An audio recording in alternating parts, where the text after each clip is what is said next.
Hello दोस्तों, स्वागत है आपका एक बार फिर। और इस वीडियो में मैं आपके साथ चर्चा करूंगा प्रत्यक्षदर्शी स्मृति की परिशुद्धता। अंग्रेजी में हम जिसे कहते हैं accuracy of I witness memory. परिचयात्मक नोट। मनःशास्त्र और न्यायपालिका के इतिहास में प्रत्यक्षदर्शी स्मृति की सटीकता एक बहस का विषय रहा है।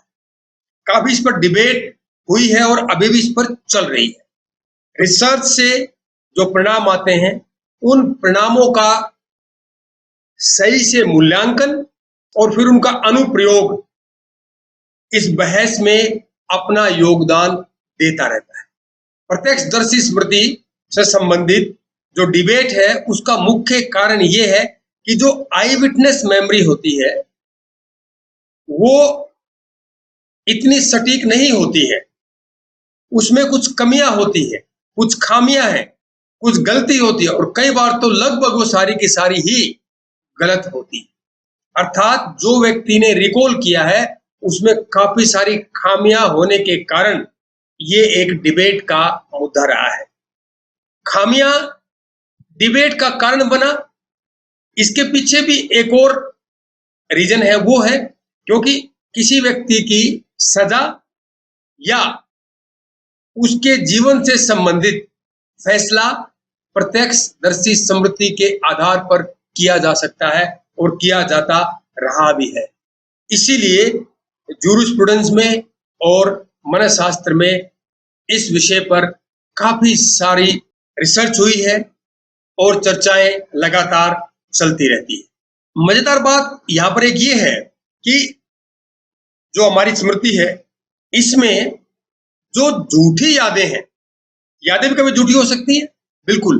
जो कॉन्कोक्टेड स्टोरी जो व्यक्ति किसी को बताता है, बनाकर जो कहानी किसी को बताता है, तो वो एक प्रकार से क्या होती है, झूठी होती है। झूठी इसलिए है कि इस प्रकार से कोई घटना घटी ही नहीं। तो वो झूठी यादें व्यक्ति के मस्तिष्क में लंबे समय तक बनी रहती हैं और बड़ी सटीकता से एक्यूरेटली व्यक्ति उनका प्रत्यावहन करता है।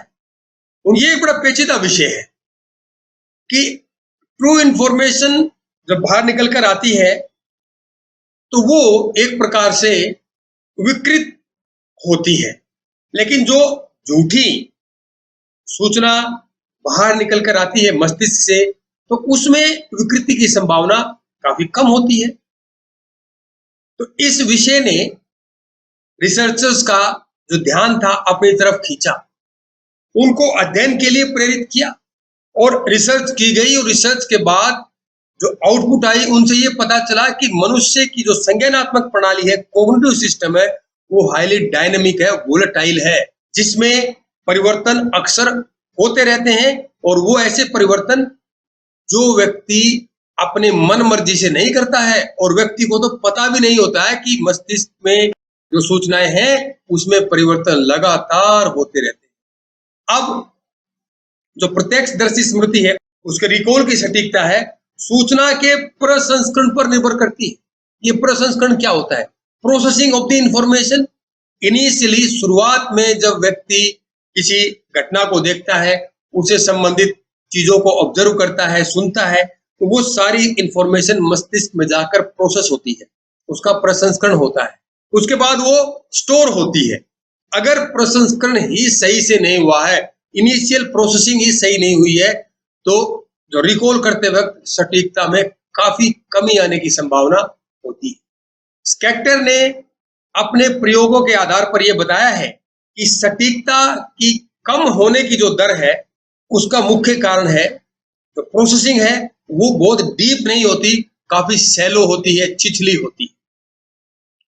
गहराई से अगर सूचना की प्रोसेसिंग नहीं होती मस्तिष्क में तो वो इंफॉर्मेशन लॉन्ग टर्म मेमोरी में स्टोर नहीं हो पाती है और जिसके कारण से रिकॉल करने में परेशानी आती है। ये बातें तो सब ठीक है, लेकिन जो प्रत्यक्षदर्शी स्मृति है उसके प्रत्यावहन में एक्यूरेसी की कमी क्यों होती है, उसी से संबंधित हम अभी कारण डिस्कस करेंगे कि वो कौन कौन से कारक और कारण हैं जो आई विटनेस मेमोरी की एक्यूरेसी को प्रभावित करते हैं। पहला कारण है रूढ़ि युक्तियां और पूर्वाग्रह। रूढ़ि युक्तियां, रूढ़ि मतलब पुराने समय से, रूढ़िवादी जिसको हम बात करते हैं, और युक्तियां मतलब एक प्रकार से टाइप्स जिसको हम कहते हैं। तो अगर इस दोनों शब्दों को मिलाकर हम समझे तो स्टीरियोटाइप जिसको अंग्रेजी में कहा जाता है। तो रूढ़ि युक्तियां क्या होती, किसी समूह के प्रति पॉजिटिव या नेगेटिव धारणा बनी होती, ज्यादातर नेगेटिव होती। किसी कम्युनिटी, किसी समूह, किसी रेस, किसी राष्ट्र, किसी के प्रति, सोसाइटी के प्रति कुछ पूर्वाग्रह, कुछ पूर्व धारणाएं निर्मित रहती है। तो जब व्यक्ति किसी सूचना को ग्रहण करता है, अगर वो सूचना उस समूह से संबंधित है जिस समूह के प्रति उस व्यक्ति के मस्तिष्क में पहले से रूढ़ि युक्तियां या पूर्वाग्रह मौजूद हैं, तो वो जो इंफॉर्मेशन आएगी वो पूर्ण रूप से रूढ़ि युक्तियों से प्रभावित रहेगी। और जब वो स्टोरिंग टाइम में ही रूढ़ि युक्तियों से प्रभावित होगी, तो जब उसको रिकॉल करेंगे तो श्योर है कि उसके प्रभाव जरूर दिखाई देंगे, अर्थात रूढ़ि युक्तियां और पूर्वाग्रह के प्रभाव रिकॉल के समय साफ साफ दिखाई देते हैं। फिर बानाजी और भास्कर जी ने इस पर रिसर्च की और उन्होंने ये बताया कि ऐसा संभव होता है। उन्होंने कुछ नाम लिए, क्या होते हैं, हमारे नाम, हमारी संस्कृति, हमारे लगभग सोसाइटी, राष्ट्र को दर्शाते हैं। जब उन नामों को दूसरे लोगों को दिखाया गया, उनको पढ़वाया गया, और जब उनसे उनके बारे में पूछा गया, तो उन नामों से संबंधित रूढ़ि युक्तियां जो उन पार्टिसिपेंट्स के मस्तिष्क में बनी हुई थी, उन लोगों ने उन रूढ़ि युक्तियों के अनुसार ही उन नामों की व्याख्या की। ये रिसर्च बहुत इंपॉर्टेंट है, जिसने ये साबित किया कि रूढ़ि युक्तियां और पूर्वाग्रह आई विटनेस मेमोरी की एक्यूरेसी को सार्थक रूप से नेगेटिवली प्रभावित करते हैं। याद रखिए, अगर रूढ़ि युक्तियां पॉजिटिव है तो पॉजिटिवली प्रभावित करेंगे, लेकिन प्रभावित करेंगे यानी कि ओरिजिनल इंफॉर्मेशन नहीं रहेगी, उसमें कुछ ना कुछ नमक मिर्च जरूर लगा मिलेगा। दूसरा कारक है स्थितिजन्य कारक, सिचुएशनल फैक्टर्स। इसमें क्लिफोर्ड एंड होलिंस बताते हैं कि क्राइम करने वाले अपराधी, क्रिमिनल्स जितने ज्यादा होंगे, उनको पहचानने में गवाह को, विटनेस को उतनी ज्यादा ही परेशानी आएगी, और उनकी पहचानने की जो एक्यूरेसी है, सटीकता है, लगभग 27% ही रह जाती है, जो कि 1/3 से भी कम है। कहने का मतलब यह है, अपराधियों को एक लाइन में खड़ा करके 100 बार दिखाया जाए तो उसमें चांसेस है कि वो केवल 27 बार ही करेक्टली आइडेंटिफाई कर पाएगा। इसके सिवा और भी बहुत सारे सिचुएशनल फैक्टर्स होते हैं जो कि प्रत्यक्षदर्शी स्मृति की शुद्धता को प्रभावित करते हैं। यौन और शारीरिक शोषण की दमित यादें, repressed memories of sexual and physical abuse. जिन व्यक्तियों को बचपन में यौन शोषण या शारीरिक शोषण का शिकार बनना पड़ा हो, या उनको किसी प्रकार की घटना उनकी घटी हो, तो उस समय वो इतने मानसिक और शारीरिक रूप से सक्षम नहीं रहे कि उन सूचनाओं को वो अपने माता पिता, अपने टीचर्स, अपने समाज के सदस्यों के साथ शेयर कर सकें। उसका परिणाम ये होता है कि वो सूचनाएं उसके मस्तिष्क में दमित हो जाती हैं, रिप्रेस्ड हो जाती हैं। कुछ समय बाद जब उसको लगने लगता है कि अब मैं सक्षम हूं तो मुझे ये बताना चाहिए, तो उस समय वो यादें काफी विकृत रूप में बाहर आती हैं। जीन पियाजे जो स्विस साइकोलॉजिस्ट थे, जिन्होंने बहुत ही महत्वपूर्ण सिद्धांत दिया है संज्ञानात्मक विकास का, उनके जीवन में एक घटना घटी। ये बताया जाता था कि जब वो छोटे बच्चे थे तो उन्हें किडनैप कर लिया गया था, लेकिन उनका लालन पालन करने वाली नैनी को जब इससे संबंधित पूछा गया, पूछताछ उनसे की गई, तो उन्होंने पहले तो साफ साफ कुछ कहने से इनकार किया, लेकिन बाद में उन्होंने बताया कि मुझे स्वयं से एक गिल्ट फील होने लगी। तो ये जो कहानी थी जीन पियाजे के किडनैप होने की, ये कहानी बनी बनाई कहानी थी, इसमें कोई सच्चाई नहीं। अर्थात जो बचपन की कुछ यादें, किडनैप का मतलब हो गया फिजिकल अब्यूज, शारीरिक रूप से उसको परेशानी, तो उनको ऐसा किडनैप किया गया, ऐसी बात बताई गई बाद में, तो पता चला कि सारी की सारी ये बनी बनाई कहानी थी, यानी कि इसमें कोई सच्चाई नहीं थी। और इसका कारण क्या होता है? इसका कारण ये होता है कि जब व्यक्ति से कुछ ऐसे प्रश्न पूछे जाते हैं जो सजेस्टिव टाइप के हो, तो वो प्रश्न व्यक्ति के अंदर झूठी यादों को निर्मित करते हैं और व्यक्ति उन्हीं का फिर रिकॉल करता है। चौथा और महत्वपूर्ण जो कारक है वो है प्रत्यक्षदर्शी से संबंधित कारक, the factors related to eyewitness. और सबसे महत्वपूर्ण यही कारक है, सबसे बड़ा यही कारक है, क्योंकि जो व्यक्ति है जो क्राइम सीन को, वायलेंस एक्ट को, किसी घटना को ऑब्जर्व कर रहा है, उसका वो चश्मदीद है, तो उससे संबंधित बहुत सारे ऐसे कारक हैं जो कि आई विटनेस मेमोरी को प्रभावित करते हैं। जैसे लिंग, विटनेस पुरुष है, महिला है या ट्रांसजेंडर है, इससे भी प्रभावित होती है। आयु क्या है, छोटा बच्चा है, एडोलसेंट है, एडल्ट है या बड़ी उम्र का है, क्योंकि बच्चों में और किशोरों में जो प्रत्यक्षदर्शी संबंधी जो साक्ष्य होते हैं उनमें विकृति होने की संभावना ज्यादा अधिक होती है, क्योंकि किशोर और बच्चे बौद्धिक रूप से इतने सक्षम नहीं होते हैं, इतने अनुभवशाली वो नहीं होते। अगली बात, बुद्धि, व्यक्ति की जो इंटेलेक्चुअल कैपेसिटी है, इंटेलिजेंस है, वो कैसी है।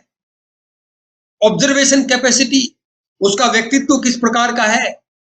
चेहरे को पहचानने का कौशल, क्या व्यक्ति उस समय कोई इंटॉक्सिकेशन स्टेट में तो नहीं था, उसको किसी प्रकार का कोई नशा तो नहीं था, या उसने कोई नशा तो नहीं किया हुआ था, क्योंकि नशा किया हुआ व्यक्ति, चाहे वो शराब का हो, किसी अन्य पदार्थ का हो, सूचनाओं को बहुत अच्छे से ग्रहण नहीं कर पाता है, प्रोसेसिंग नहीं होती है और वो एक्यूरेसी को बाद में प्रभावित करती है। उसके बाद मूड कैसा था व्यक्ति का। रिसर्च से ये पता चला है कि जब व्यक्ति से सूचना को रिकॉल कराया जाए, उस समय अगर व्यक्ति का वैसा ही मूड हो जैसा उसने पहली बार इंफॉर्मेशन को ग्रहण किया था, जब उसने क्राइम सीन को विटनेस किया था, क्राइम सीन को उसने देखा था, तो आई विटनेस मेमोरी की एक्यूरेसी आश्चर्यजनक रूप से बढ़ जाती है। दबाव एवं तनाव दोनों समय, जब उसने क्राइम सीन को विटनेस किया था उस समय, और जब उससे इन्वेस्टिगेटिंग एजेंसीज, कोई वकील या कोई जज, कोई और व्यक्ति जब उससे पूछ रहा है, तो दोनों समय दबाव और तनाव की स्थिति।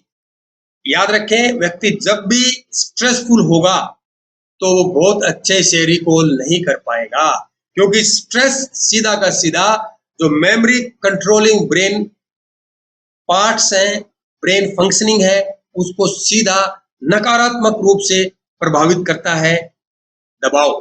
फिर स्वभाव, टेम्परामेंट व्यक्ति का किस प्रकार का है। मनोशारीरिक अक्षमता, क्या व्यक्ति किसी प्रकार से साइकोलॉजिकल रूप से या फिजियोलॉजिकल रूप से डिसेबल तो नहीं है। चेतना की स्थिति, क्या व्यक्ति ने जब क्राइम सीन को विटनेस किया था उस समय वो चेतन रूप से उपस्थित था।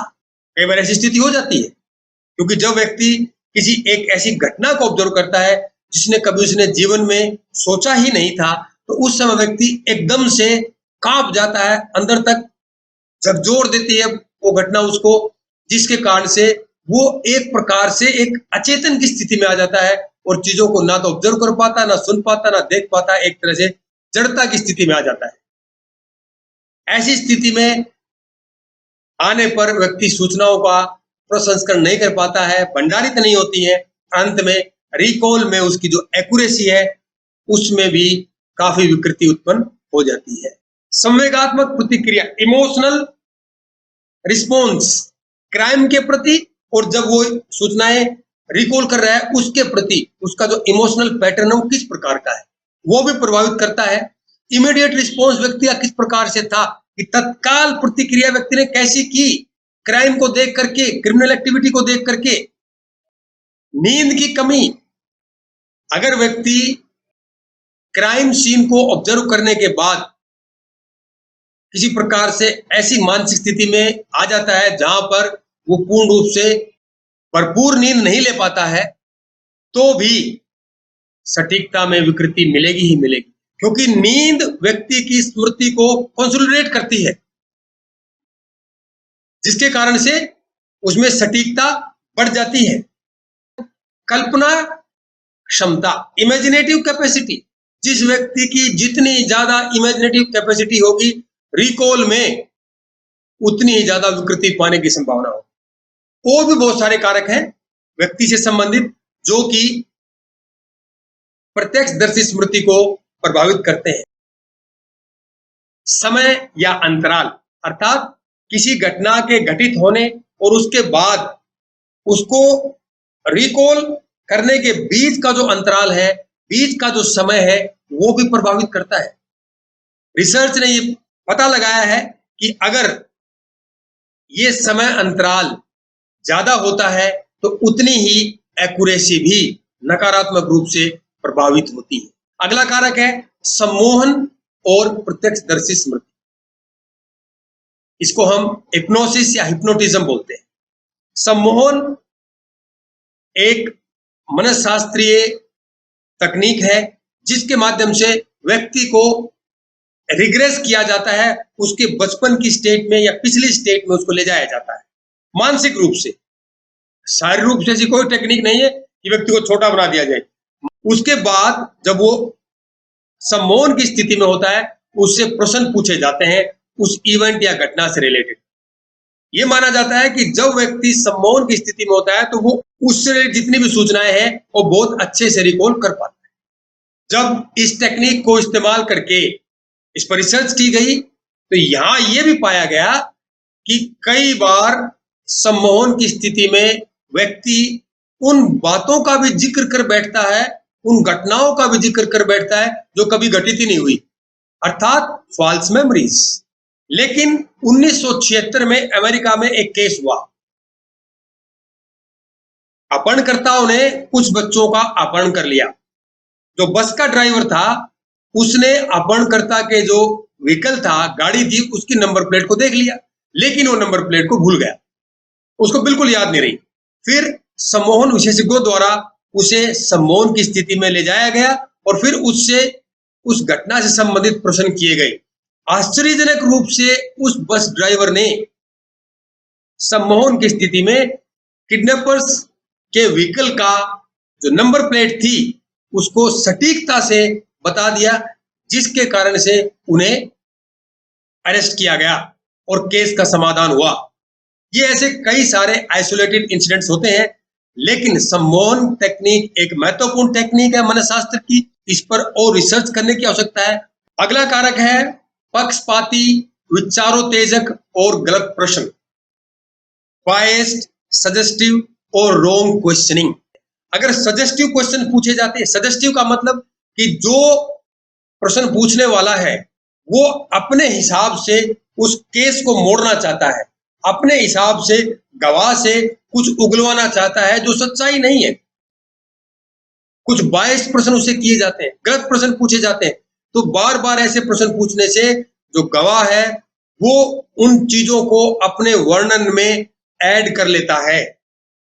गलत सूचना प्रभाव, मिस इंफॉर्मेशन इफेक्ट, ये क्या चीज है? घटना घटने के बाद गवाह को अगर उस घटना से संबंधित गलत सूचना बार बार उपलब्ध कराई जाए तो क्या होता है, वो गलत सूचना व्यक्ति के मस्तिष्क में बैठ जाती है, जिसके परिणाम स्वरूप जब रिकॉल किया जाता है तो वो उस सूचना को अपने उस वर्णन में शामिल कर लेता है। रिसर्च ने यह बताया है कि यदि घटना घटने के बाद जो व्यक्ति को जानकारी दी जाती है वो जानकारी अगर मूल जानकारी से बिल्कुल मेल खाती है, जैसी घटना घटी थी वैसी सूचना उसको बार बार दी जाए, तो व्यक्ति 75% तक सटीक जानकारी उपलब्ध करा सकता है। और अगर घटना के बाद जो जानकारी उपलब्ध कराई जाती है वो अगर मूल जानकारी से असंगत हो, बिल्कुल इनकंसिस्टेंट हो, तो व्यक्ति की जो सटीकता है वो 41% तक रह जाती है। और अगर तटस्थ न्यूट्रल इंफॉर्मेशन उसे प्रोवाइड की जाती है घटना घटने के बाद, तो जो उसकी सटीकता है रिकॉल करने की वो लगभग 50% तक हो जाती है। इसे बोलते हैं मिस इंफॉर्मेशन इफेक्ट या गलत सूचना प्रभाव। अगला कार्ड है स्रोत आरोपण त्रुटि, सोर्स एट्रीब्यूशन एरर को बोलते हैं। ये देखा गया है कि जो सूचना जिस सोर्स से आई है, व्यक्ति उस सूचना को किसी दूसरे सोर्स पर आरोपित करने की कोशिश करता है। वो कैसे? फॉर एग्जाम्पल, अगर क्राइम सीन में उस व्यक्ति ने अगर कोई लाठी या डंडे का इस्तेमाल होता हुआ देखा है और उसने उससे पहले किसी पिस्टल या रिवॉल्वर की कहानी अगर उसने सुनी है, तो क्या होगा? लाठी डंडे से मूल घटना में जो चोट पहुंचाई गई, व्यक्ति उस चोट का आरोपण पिस्टल या रिवॉल्वर से कर देता है। इसको बोलते हैं सोर्स एट्रीब्यूशन एरर। जबरन जानकारी उगलवाना, व्यक्ति ने कोई घटना देखी ही नहीं, कोई क्राइम किया ही नहीं, ना इसका कोई विटनेस रहा, उसको जूते मार के, उसको डरा धमका के उससे जबरदस्ती जानकारी उगलाना, तो क्या देगा वो जानकारी? क्या सटीकता उसमें रहेगी? कई बार विटनेस चश्मदीद है, उसके बाद भी इन्वेस्टिगेटिंग एजेंसीज उसको इतना डरा देते हैं, धमका देते हैं, उस पर इतना प्रेशर डालते हैं, दबाव डालते हैं कि इस बात को ऐसे कहो। बहुत सारे केसेस हैं इंडिया में, तो इन केसों की पूरी भरमार है, जहां पर इन्वेस्टिगेटिंग एजेंसीज प्रेशराइज करते हैं विटनेस को सूचना उगलने के लिए। तो क्या उगलेगा वो? भाई डर के मारे क्या सूचना बताएगा? क्या उसकी सटीकता रहेगी? इसलिए तो बहुत सारी इन्वेस्टिगेटिंग एजेंसीज के सामने दिया गया बयान कोर्ट में कोई मायने नहीं रखता है। अगला कारक है अन्य नस्ल प्रभाव, कि अगर व्यक्ति जिस नस्ल का है, जिस जाति का है, जिस जातीयता का है, अगर क्राइम उसने किसी ऐसे व्यक्ति को करते हुए देखा है जो उसकी नस्ल का, उसकी जातीयता का नहीं है, तो जब पहचानने की बारी आएगी तो ऐसे समय व्यक्ति को पहचानने में काफी परेशानी होती है, क्योंकि जिस नस्ल के व्यक्ति ने, जातीयता के व्यक्ति ने क्राइम किया है, व्यक्ति को वैसे लोगों को देखने का अभ्यास नहीं है, उसके मस्तिष्क में उससे संबंधित कोई स्केमास, कोग्निटिव मैप नहीं बने हुए हैं। तो जब वो रिकॉल करेगा इंफॉर्मेशन, तो उसमें सटीकता कॉम्प्रोमाइज हो सकती है। एक्सपोजर समय, चश्मदीद कितनी देर तक उस क्राइम सीन को घटित होते हुए ऑब्जर्व करता रहा, वो कितना समय था। रिसर्च ये बताती है कि जितनी ज्यादा देरी तक उसने उस घटना को, उस सीन को ऑब्जर्व किया है, देखा है, सुना है अपनी आंखों से, अपने कानों से, तो उतनी ही एक्यूरेसी, उतनी ही सटीकता ज्यादा होगी। और अंतिम बात करते हैं हम अपराध स्थल पर हथियारों की उपस्थिति। ये एक महत्वपूर्ण बिंदु है। चश्मदीद किस प्रकार का है?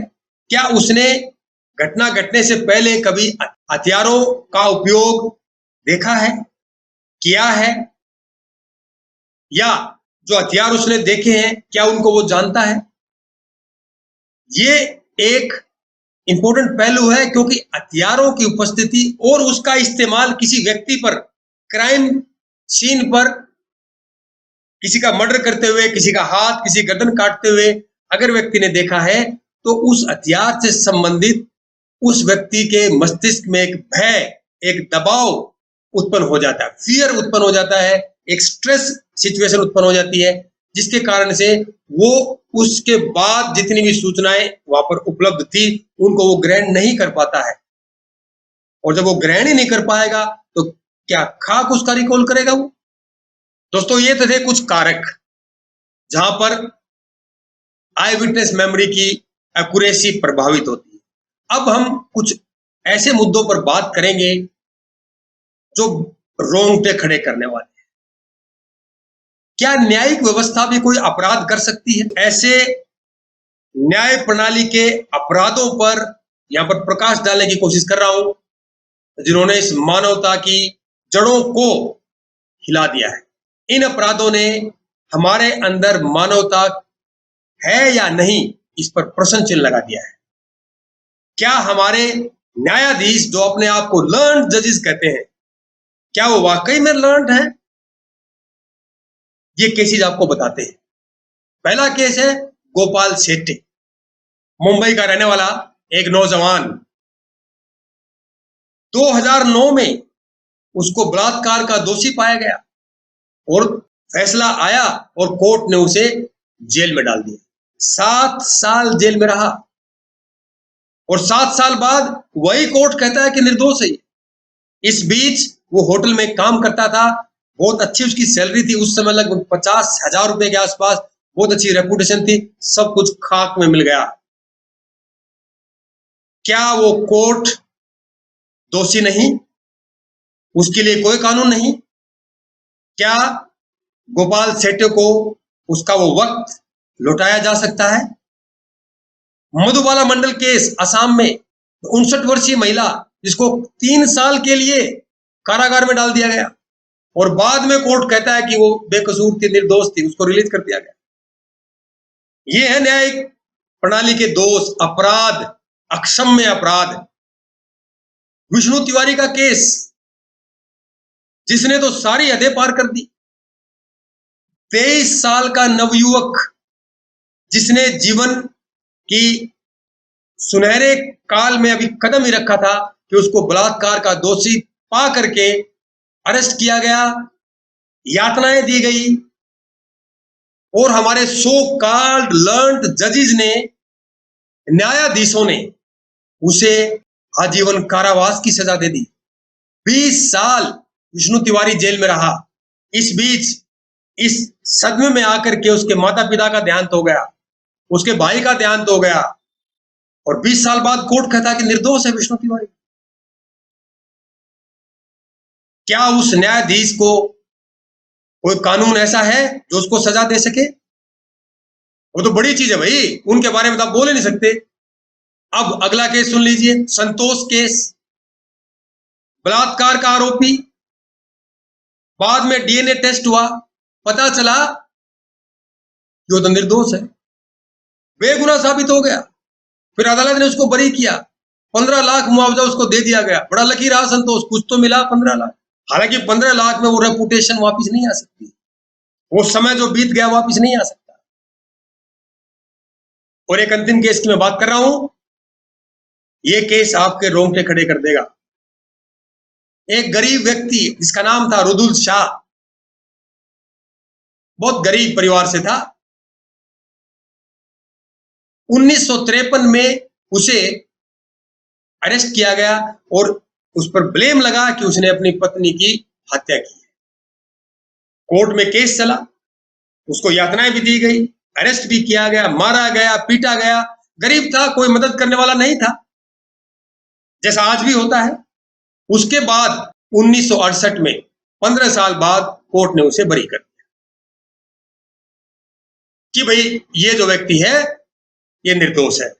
उसके बाद भी व्यक्ति 14 साल तक जेल में पड़ा रहा। रुदुल शाह 14 साल बरी करने के बाद भी, क्योंकि न्यायाधीश साहब ने ऑर्डर दे दिया कि अगले आदेश तक इसे बरी किया जाता है, और वो न्यायाधीश अगला आदेश देना भूल गया।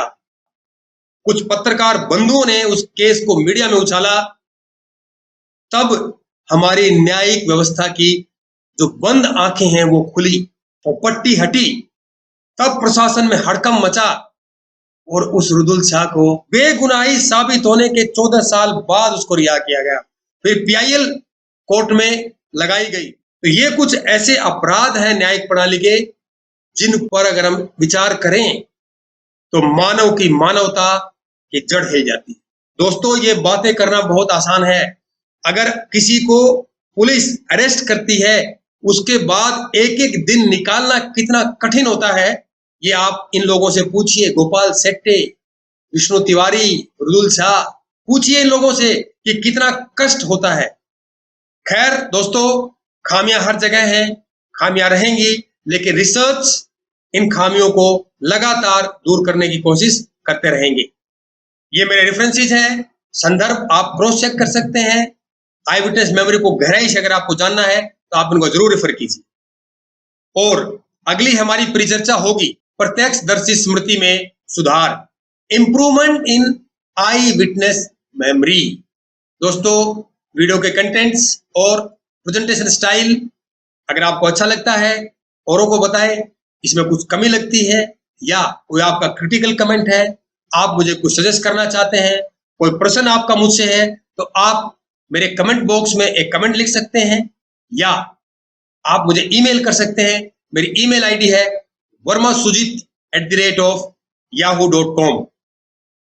धन्यवाद दोस्तों वीडियो को देखने के लिए।